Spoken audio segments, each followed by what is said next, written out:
Hi friends, welcome to my channel. చూడండి, మార్కెట్లో ఇవాళ ఒక కన్సల్టేషన్ అయింది కదా. అసలు చార్ట్ ఎలా ఉంది? మన సెన్సెక్స్లో ఆల్రెడీ మనం షార్ట్ వీడియోలో చెప్పుకోవడం జరిగింది కదా. సో అదేంటి, ఆల్రెడీ టార్గెట్ అయితే హిట్ అయిపోయింది. సో దాన్ని ఎలా మేము క్లియర్ చేసాం ఏంటి అనేది కూడా చెప్తాను. ఒకసారి చూద్దాం పదండి చార్ట్లోకి వెళ్ళి.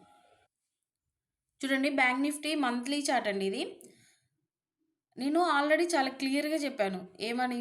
ఈ క్యాండిల్ ఉంది చూసారా, లైన్ అని డ్రా చేసాం 49,752. మార్కెట్లో ఇంకొక మనకు 4 days టైం ఉంది కదా ఎక్స్పైరీకి మా బ్యాంక్ నిఫ్టీ. ఇక్కడ మీకు నేను ఒకటే చెప్తాను, మార్కెట్లో 1 month అంటే January 1st నుంచి ఇవాళ January 24th ఈ ట్రేడింగ్ స్టేషన్స్లో ఎంతో కొంత ప్రాఫిట్ తీసిన వాళ్ళు కొంచెం రిలాక్స్ అవ్వండి, కూల్ ఆఫ్ అవ్వండి, ఓకేనా? ఎందుకంటే ఉన్న 4 daysలో ఇదే ఇక్కడ నుంచి ఇలా పడిపోయి రాదు, లేదంటే కంప్లీట్గా డౌన్ సైడ్ నుంచి అప్ సైడ్కి మూవ్ అయిపోయి బ్రేక్ అయ్యేసి వెళ్ళిపోదు కదా, న్యూ హైన్ అయితే క్రియేట్ చేయదు కదా. ఒకటే చెప్తాను, మార్కెట్లో ఎవ్రీడే ట్రేడింగ్ చేయాలి అనుకుంటే అది కరెక్ట్ కాదు. అండ్ ఇంకోటి ఏంటి అంటే, కంపల్సరీగా ఆపర్చునిటీ అనేది ఎవ్రీడే కూడా F&Oలో ఎక్స్పెషల్గా ఉండదు. ఓకే, సో ఓవరాల్గా మంత్లీ వైజ్లో సమ్ అటెంప్ట్స్ అనేది ఒక మంచి ప్రాఫిట్ తీసుకుంటూ క్యాపిటల్తో సరిపోతుంది అని నేను అనుకుంటాను. ఓకే, సేఫ్ ట్రేడింగ్ అనేసి అంటే స్టాప్ లాసులు పెట్టుడు కాదు, క్యాపిటల్ని సేవ్ చేసుకుంటూ సమ్ ప్రాఫిట్ గెయిన్ చేయడం. అది లిమిట్గా ఉండాలి, డిగ్నిఫైడ్గా. హెవీగా వెళ్ళొద్దు, అలా అనేసి మరీ నార్మల్గా భయపడకుండా కూడా ఉండొద్దు. ఓకే, మీరు ఒక కాల్ అనేది అటెంప్ట్ చేస్తున్నారు, అది కాల్ కానీ పుట్టే కానీ లేకపోతే ఏ సిగ్మెంట్ అయినా కానీ మీకు దాని గురించి క్లియర్గా తెలిసి ఉండాలి. Buying price, selling price, strike price కంపల్సరీగా మీకు అక్కడ క్లారిటీ ఉంటేనే ఎంటర్ అవ్వండి. ఓకేనా? F&O అనేది ఇస్ నాట్ ఏ ఈజీ. కాకపోతే మీరు కొంచెం ఎఫర్ట్ పెట్టి నేర్చుకుంటే మాత్రం కంపల్సరీగా మీరు సక్సెస్ అవ్వచ్చు. ఓకేనా? ఇదేం బ్రహ్మ విద్యం కాదు కదా. ఓకేనా? సో మనం ఏంటి అంటే హార్డ్ వర్క్ ఉంటుంది. ఇక్కడ ఏంటంటే మనమే ఇక్కడ ముద్దులు వేయాల్సిన అవసరం లేదు, కట్టలు కొట్టాల్సిన అంత హెవీ వర్క్స్ ఏం కాదు కదా. మెంటల్ స్ట్రెస్ ఉంటుంది కాబట్టి మీ బ్రెయిన్ని మంచిగా యూజ్ చేసుకుంటూ దాన్ని బాగా సానబెట్టేసి అసలు డైరెక్షన్స్ ఎటు వెళ్తున్నాయి అనే ఒక చెల్లా చెదురుగా ఉంటున్న దాంట్లో ఒక మంచి వ్యాలిడ్ థింగ్స్ అనేది మీరు చూస్ చేసుకుంటూ దాంట్లో మీరు ఒక జోన్ని క్రియేట్ చేసుకోండి మీకంటూ మీరు. ఓకే, సో ఎలా మీరు అది చేసుకుంటారో అనేది మీ మీద ఆధారపడి ఉంటుంది.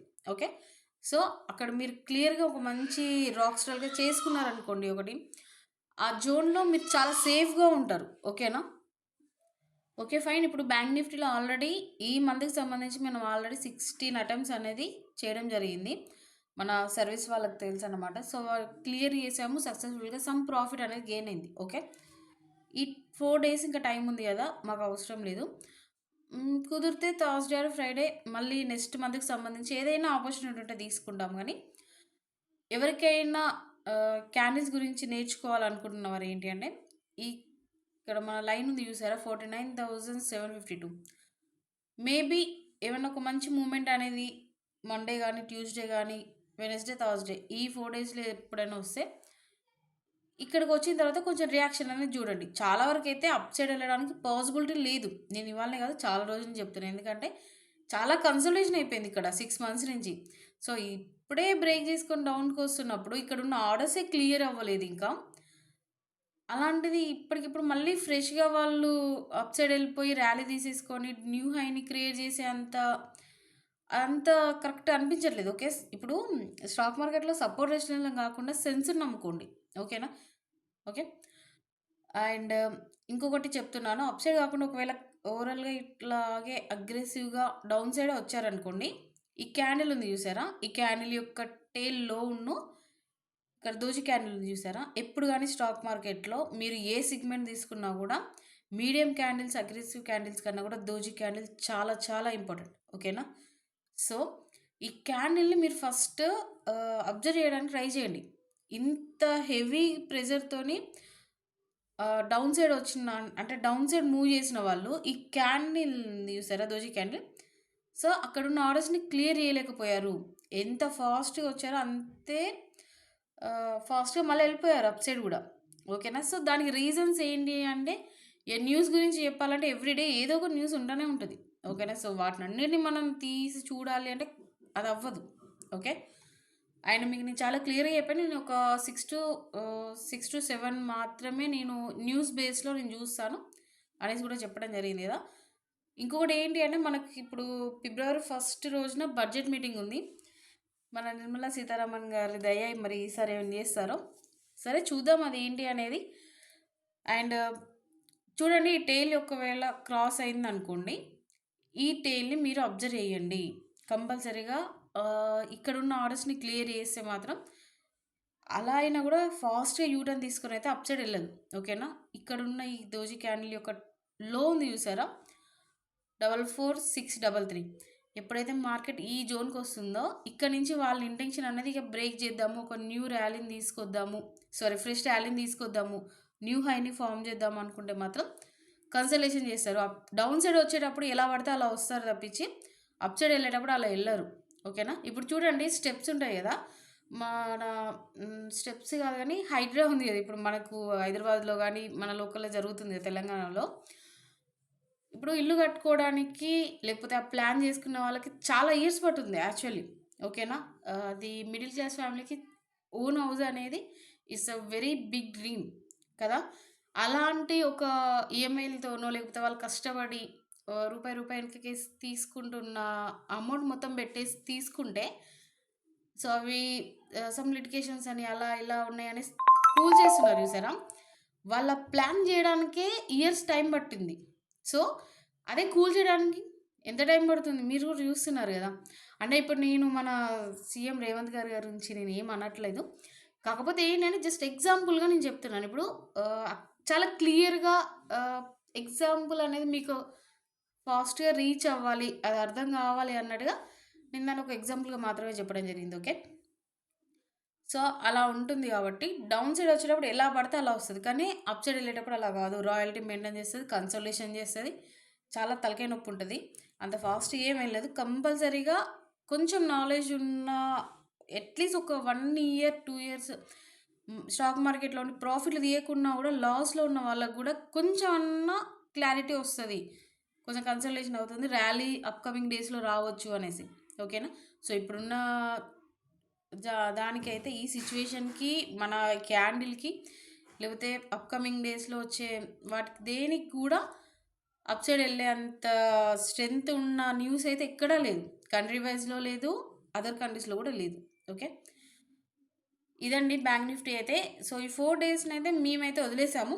ఎందుకంటే మళ్ళీ ఆహ్, ఫ్రైడే థర్స్‌డే స్టార్ట్ చేయడం జరుగుతుంది నెక్స్ట్ మంత్‌కి సంబంధించి.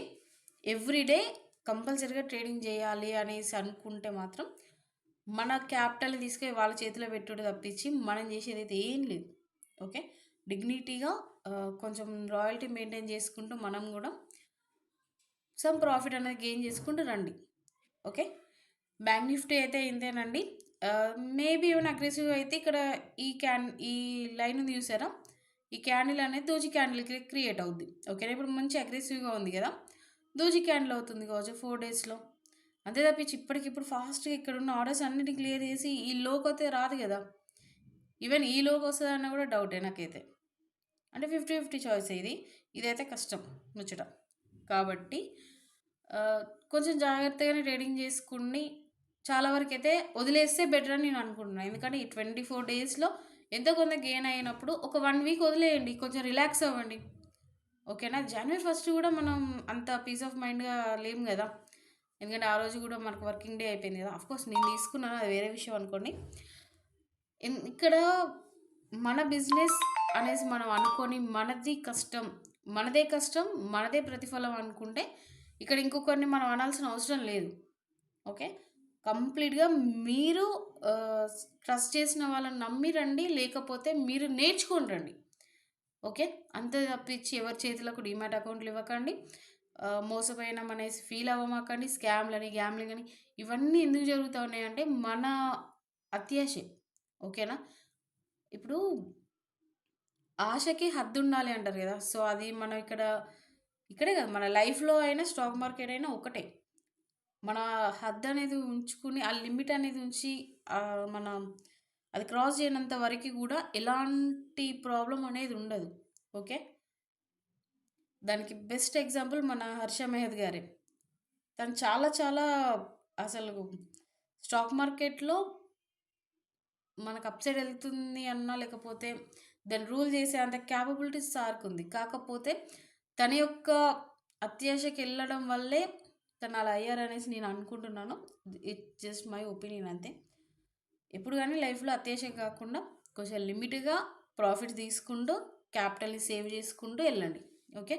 అండ్ సెన్సెక్స్ గురించి చెప్దాం అనుకున్నాను. ఇంకోటేంటి అంటే యాక్చువల్లీ మా క్లయింట్స్ అన్నారు, "మేడం మాకు సెన్సెక్స్ వద్దు. వీక్లీ వైస్‌లో చాలా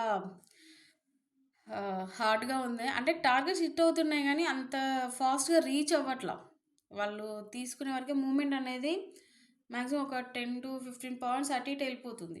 సో, ప్రాఫిట్ అనేది ఎక్కువ రావట్లేదు అన్నట్టుగా, వేరే ఏదైనా సెగ్మెంట్ చూద్దాం మేడం అనేసి అన్నారు. So, I choose bank X and bank Nifty అని. ఇవి 2 అనేది ఫిబ్రవరిలో రన్నింగ్ అవుతా ఉంటాయి. ఎవరికైనా ఇంట్రెస్ట్ ఉండి, మీరు నేర్చుకుంటూ మమ్మల్ని నమ్మి, మన ఛానల్‌లో చెప్తున్న కంటెంట్ మీకు వర్త్ అనుకుంటే, మన ఛానల్‌లో వాట్సాప్ లింక్ ఉందండి. అండ్ టెలిగ్రామ్ లింక్ కూడా ఉంది. ఒకసారి చూడండి. ఓకేనా? ఇక్కడ ఎవరి బలవంతం లేదు. ప్రతి ఒక్కరం ఏంటి అంటే, మాకున్న నాలెడ్జ్‌ని షేర్ చేసుకోవాలనే ఆలోచనలోనే మేమొస్తాం. ఓకే. మీకెంతో కొంత హెల్ప్ అయితే మాత్రం ఖచ్చితంగా మమ్మల్ని సపోర్ట్ చేయండి. మన ఛానల్‌ని లైక్ చేసి, సబ్స్క్రైబ్ చేసుకోండి. ఓకే. థ్యాంక్ యూ అండి.